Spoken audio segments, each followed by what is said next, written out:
우. 안녕하세요 여러분. 미나상こんにちは. 사랑합니다. 今日のレシピはシーフードの香りがプンプンするほうれん草味噌汁です。じゃあ行きましょう。ほうれん草味噌汁っていろいろレシピがありますよね。今日はこの乾燥エビとアサリを入れて皆さんと共にとっても美味しいほうれん草味噌汁を作ろうとしています。まず材料です。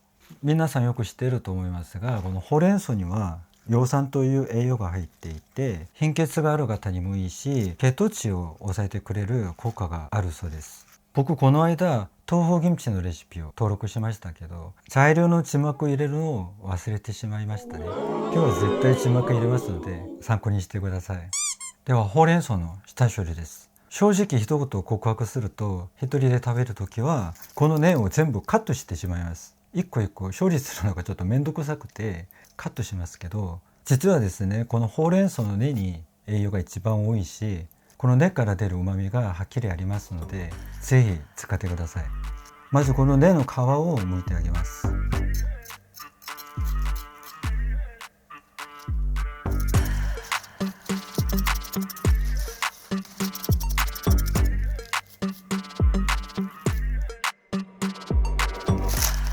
じゃあ洗いましょう。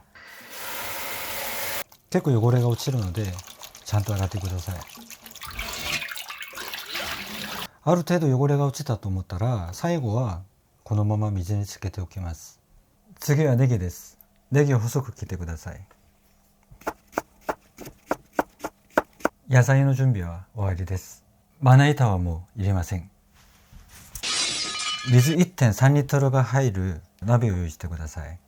ここにまずエビを炒めるので水は入れないでください。火を強火にして鍋を温めてください。鍋が熱くなったらエビを入れます。油は入れなくてもいいですよ。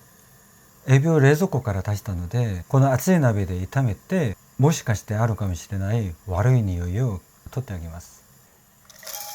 長く温める必要はありません。30秒ぐらい、40秒ぐらい、そのぐらいで十分です。一旦火を消して、エビの匂いがすごいです。水 1.3 リットルを入れます。水を入れてからまた火をつけます。強火です。なんか死んだエビがいっぱい。さよなら。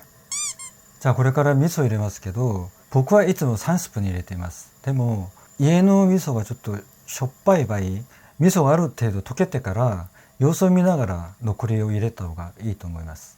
味噌入れます。よく溶けるように。エビたちが味噌のプールで泳いでいます。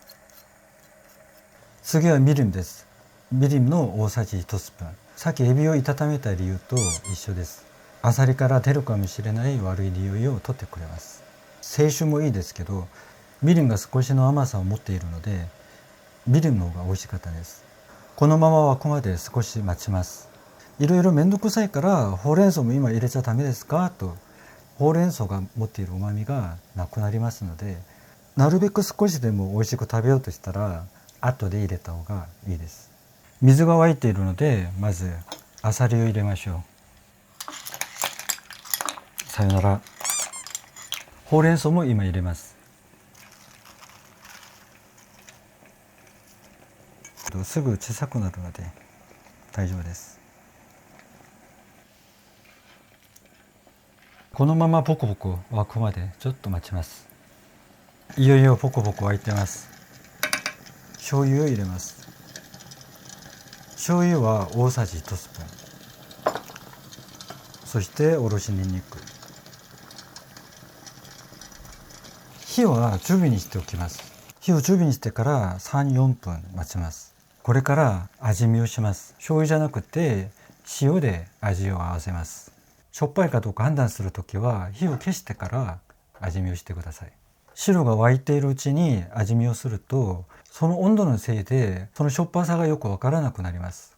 じゃあ火を弱火にしてネギを入れます。あと1分ぐらいで出来上がりです。ここでもうちょっとお店の味を出したいという方は、今のタイミングで味の素を入れてください。ティースプーンで1スプーンぐらいでいいと思います。出来上がりです。召し上がる前にすりごまを入れてください。味見します。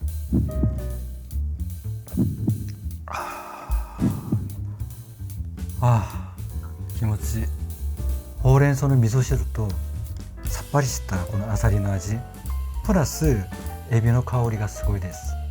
最後にはすりごまの味まで、とてもいいコラボだと思います。では皆さん、今日のレシピいかがでしたか？今日の動画はここまでです。じゃあまた。アンニョン。